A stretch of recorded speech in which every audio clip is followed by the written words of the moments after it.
하이랜드 코너스톤 처치와 함께하는 오늘의 큐티 시간입니다. 6월 29일 월요일, 오늘의 말씀은 출애굽기 25장 1절부터 9절입니다. 여호와께서 모세에게 말씀하여 이르시되 이스라엘 자손에게 명령하여 내게 예물을 가져오라 하고 기쁜 마음으로 내는 자가 내게 바치는 모든 것을 너희는 받을지니라. 너희가 그들에게서 받을 예물은 이러하니 금과 은과 놋과 청색, 자색, 홍색 실과 가는 배실과 염소 털과 붉은 물들인 순양의 가죽과 해달의 가죽과 조각목과 등유와 관유에 드는 향료와 분향할 향을 만들 향품과 호마노며 에봇과 흉패에 물릴 보석이니라. 내가 그들 중에 거할 성소를 그들이 나를 위하여 짓되 물은 내가 내게 보이는 모양대로 장막을 짓고 기구들도 그 모양을 따라 지을지니라. 출애굽기 25장에 들어오면 하나님은 모세에게 성소를 만들라고 말씀하십니다. 이스라엘은 애굽에서 나왔고 시내산에서 하나님의 말씀을 들었고 언약의 피 아래 선 백성이 되었습니다. 그런데 하나님은 거기서 멈추지 않으십니다. 이제 하나님은 그들 가운데 거할 처소를 만들라고 하십니다. 이것은 출애굽의 목적이 단지 애굽에서 벗어나는 데 있지 않았음을 다시 보여줍니다. 하나님은 자기 백성을 건져내셔서 멀리서 지켜보기만 하시는 분이 아니라 그들 가운데 거하시려는 분입니다. 본문에서 하나님은 먼저 예물을 가져오라고 하십니다. 그런데 그 예물은 억지로 거두는 것이 아닙니다. 하나님은 기쁜 마음으로 내는 자에게서 예물을 받으라고 하십니다. 성소는 강제로 세워지는 집이 아닙니다. 하나님께서 자기 백성 가운데 거하시기 위해 세우시는 처소이지만 그 일에 백성의 마음이 함께 드려지기를 원하십니다. 하나님은 단지 금과 은과 놋을 원하신 것이 아니라 하나님을 향해 열려있는 마음을 원하셨습니다. 이 점이 매우 중요합니다. 하나님께 드리는 것은 물건의 문제가 아니라 마음의 문제입니다. 물론 성소를 세우기 위해 실제 재료가 필요했습니다. 금도 필요했고 은도 필요했고 실과 가죽과 기름도 필요했습니다. 그러나 하나님께서 가장 먼저 보신 것은 그 물건을 내는 사람의 마음이었습니다. 억지로 내는 손보다 하나님을 사랑하여 기꺼이 드리는 마음을 기뻐하셨습니다. 하나님의 집은 사람의 부담으로 세워지는 것이 아니라 은혜를 받은 사람의 자원하는 마음으로 세워집니다. 이스라엘이 드린 예물은 사실 그들이 본래부터 가지고 있던 것이 아니었습니다. 그들은 애굽에서 종살이하던 백성이었습니다. 그들에게 있던 것은 모두 하나님께서 건져내시며 허락하신 것이었습니다. 그러므로 그들이 하나님께 드리는 것은 자기 힘으로 얻은 것을 하나님께 나누어 주는 일이 아닙니다. 하나님께 받은 것을 하나님께 다시 드리는 일입니다. 신앙의 헌신도 마찬가지입니다.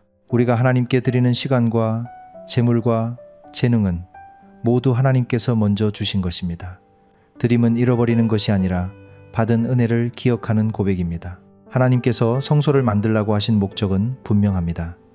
내가 그들 중에 거할 성소를 그들이 나를 위하여 짓되 라고 말씀하십니다. 하나님은 광야 한복판에 자기 백성과 함께 거하시겠다고 하십니다.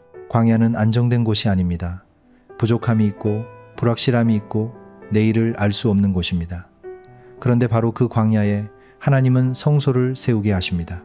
이것은 하나님이 안정된 형편이 갖추어진 뒤에야 함께 하시는 분이 아니라 광야 같은 삶의 한가운데 임재하시는 분임을 보여줍니다. 우리는 종종 하나님이 함께 하신다는 것을 추상적으로 생각합니다. 하나님이 나를 도우신다, 하나님이 나를 지켜보신다 정도로만 생각할 때가 많습니다. 그러나 출애굽기 25장은 하나님께서 자기 백성 가운데 거하시겠다는 매우 구체적인 뜻을 보여줍니다. 하나님은 멀리 계신 분이 아니라 백성의 삶 한가운데 임재하기를 원하시는 분입니다. 구원받은 백성의 삶은 하나님을 가끔 찾는 삶이 아니라 하나님을 중심에 모시고 사는 삶입니다.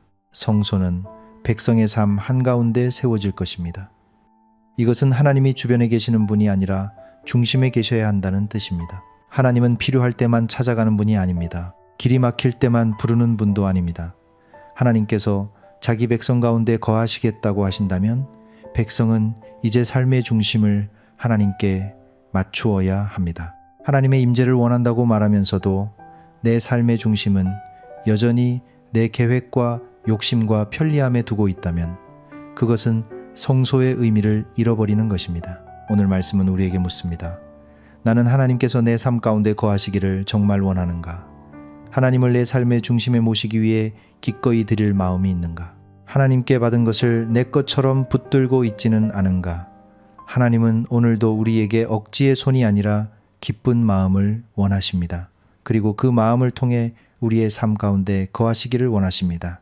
오늘은 내 삶의 중심을 돌아보는 하루가 되기를 바랍니다. 하나님께서 내 안에 거하시기를 원한다고 말하면서도 실제로는 하나님께 드릴 자리를 남겨두지 않고 있지는 않은지 살펴보게 되기를 바랍니다. 하나님께 받은 시간과 재물과 마음을 하나님께 기쁘게 드리며 내 삶의 한가운데 하나님을 모시는 믿음으로 살아가게 되기를 바랍니다. 구원받은 백성은 하나님께 도움만 받는 사람이 아니라 하나님께서 거하실 자리를 삶 가운데 내어드리는 사람입니다. 기도하겠습니다. 하나님, 우리를 구원하시고 하나님의 백성 삼아 주실 뿐 아니라 우리 가운데 거하시기를 원하시는 은혜를 감사합니다. 그러나 우리는 자주 하나님을 삶의 중심에 모시기보다 필요할 때만 찾고 하나님께 받은 것을 내 것처럼 붙들며 살아갈 때가 많습니다. 오늘 말씀을 통해 하나님께서 우리 가운데 거하시기를 원하신다는 사실을 깊이 깨닫게 하여 주시옵소서. 억지로 드리는 마음이 아니라 기쁨으로 드리는 마음을 주시고 우리의 시간과 재물과 삶의 중심을 하나님께 내어드리게 하여 주시옵소서. 광야 같은 삶의 자리에서도 하나님을 중심에 모시고 살아가는 백성이 되게 하여 주시옵소서. 예수님의 이름으로 기도합니다. 아멘.